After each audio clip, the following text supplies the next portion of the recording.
नमस्कार, टीवी9 उत्तर प्रदेश देख रहे हैं और आपके साथ मैं हूं साजिद अली। तो मऊ सीट का गदर और यूपी की राजनीति से जुड़ी एक बड़ी खबर। जी हां, इलाहाबाद हाई कोर्ट ने अब्बास अंसारी को बड़ी राहत दी है।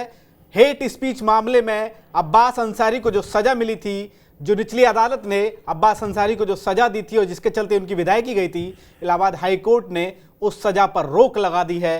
और इस रोक के बाद उत्तर प्रदेश की सियासत में एक नया बखेड़ा शुरू होने वाला है, क्योंकि मऊ सदर सीट पर जहां उपचुनाव की तैयारी हो रही थी, वहीं हाईकोर्ट के इस फैसले के बाद अब देखिए किस तरह से उत्तर प्रदेश की सियासत में नई चर्चाएं शुरू हो गई हैं और इस फैसले के बाद क्या होने वाला है, किस तरह की राजनीति होगी। क्योंकि समाजवादी पार्टी, बीजेपी, सुभाषपा सब अपने अपने दांव पेच वहां चलने की तैयारी में थे, लेकिन हाईकोर्ट के इस फैसले के बाद उनकी सजा पर रोक लगी है, यानी विधायकी अब उनकी नहीं जाएगी। इसको आधार बनाकर अब्बास अंसारी का अब क्या रुख होगा और किस तरह से लगातार जिस तरह से विपक्ष एसआईआर और दूसरे मुद्दों को लेकर सरकार पर निशाना साध रहा है या लामबंद है, उसको एक नया मुद्दा और मिल गया है। इस फैसले के मायने क्या हैं वो समझेंगे, लेकिन आपको बता दें कि बीते 31 मई को जब ये फैसला आया था, आनन फानन में अब्बास अंसारी की सदस्यता चली गई थी और वहां अब वोटर लिस्ट का काम शुरू हो गया था और इसी बीच ये फैसला आना। इस पर चर्चा के लिए मेरे साथ मेरे सहयोगी पुष्कर जी हैं। पुष्कर जी, हाईकोर्ट का फैसला आना और उत्तर प्रदेश की राजनीति में अब आप क्या आयाम और क्या पन्ने देख रहे हैं? वो हमें आपने किया ना कि मऊ सदर से अब किसका मचेगा गदर। ओम प्रकाश राजभर भी डंका खोले हुए थे कि नहीं अब तो आप चिंता ही मत कीजिए, ये सीट हमारी है और हम लड़ेंगे। वो दोनों बातें कह रहे थे कि हाईकोर्ट जाएंगे तो हम अब्बास के साथ खड़े रहेंगे। हालांकि अब कोई चिंता नहीं है।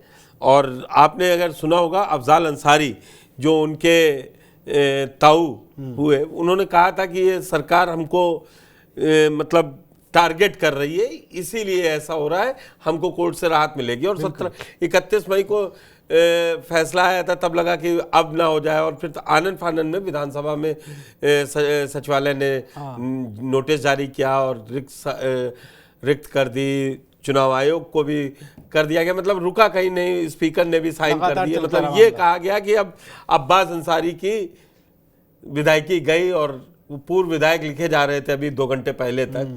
हालांकि वो जैसा आपने बताया अब सब चीज़ों से मुक्त हो गए हैं।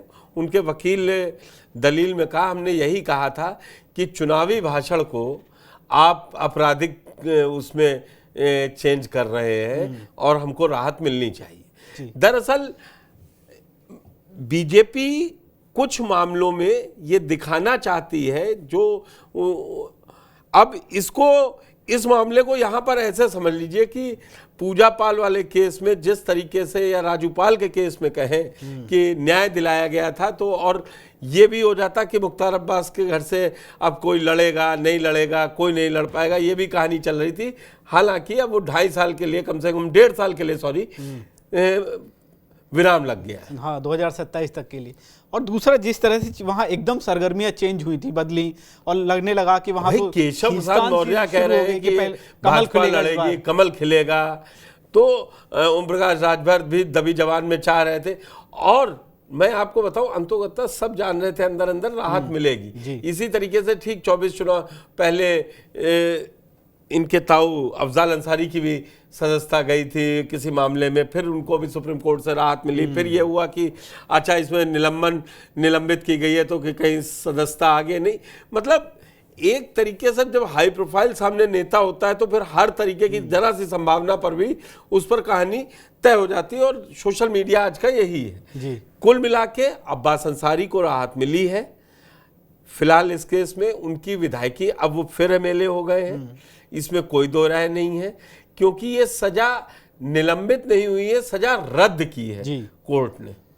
तो जब रद्द कर दी है तो अब पूरी तरीके से राहत उनको मिल गई है। कहा जाए कि एक खुशी का पल उनके यहाँ आया हुआ है। अब मैं अगर थोड़ा सा देखिए, टेक्निकली तो वो सुभाषपा और समाजवादी पार्टी का एक मामला रहा, दोनों के सीट और चुनाव के पूरे बीच में, लेकिन जिस तरह उनको सजा हुई, फिर एकदम से ओम प्रकाश राजभर के तेवर थोड़े से बदले, फिर समाजवादी पार्टी की तरफ अंसारी का रुख। अब आपको क्या लग रहा है कि दोनों पार्टियां फिर अब्बास अंसारी पे कुछ खींचतान करती हुई दिखेंगी? कोई नहीं करेगा जी। अब्बास अंसारी, आप बात मानिए, वो समाजवादी पार्टी में है, अब उनको उसमें मत गिनिए कि वो सुभाषपा में है। हाँ। अब आपकी बात का मैं ये जवाब नहीं दे सकता कि 27 से पहले क्या सुभाषपा कूद के फिर से अखिलेश के पास आ जाएगी, ये मैं अभी दावे से नहीं कह सियासत में संभावना है, कुछ भी हो सकता है। नहीं, तो जिस तरीके की राजनीति चल रही है उसमें तो पूरी संभावना है। हाँ। तो अपने दर्शकों को यह भी बता दें कि दरअसल 2022 के विधानसभा चुनाव के दौरान अब्बास अंसारी ने एक मंच से भाषण दिया था जिसमें अफसरों को समझाने वाली वो यही कह दिया था कि अखिलेश यादव मंच पर बैठे थे, बोले भैया ट्रांसफर मत कीजिएगा, सत्ता तो आ ही गई है, छठे चरण का चुनाव था, बोले सत्ता आ गई है, जब चुनाव आएगा तो 5-6 महीने इन अधिकारियों को यहीं रहने दीजिएगा, और जब ये अधिकारी यहाँ रहेंगे तब इनको समझ में आएगा कि क्या है। हालांकि कोर्ट ने कहा था कि जनप्रतिनिधियों को, जन सेवकों के ऊपर इस तरीके की टिप्पणियों से बचना चाहिए। जी। तो इस मामले में उनके चाचा और इन दोनों पे केस दर्ज हुआ था। चाचा को 6 महीने की सजा हुई थी और अब्बास अंसारी को 2 साल की, और इसी के बाद उनकी विधायकी पर तलवार लटक गई थी। और अब जब हाईकोर्ट का फैसला आया है तो समाजवादी पार्टी, राजभर, बीजेपी, तमाम दलों की अपनी अपनी प्रतिक्रिया हैं, लेकिन इस फैसले के बाद सियासत के फलसफे पर क्या होगा ये देखने वाली बात होगी।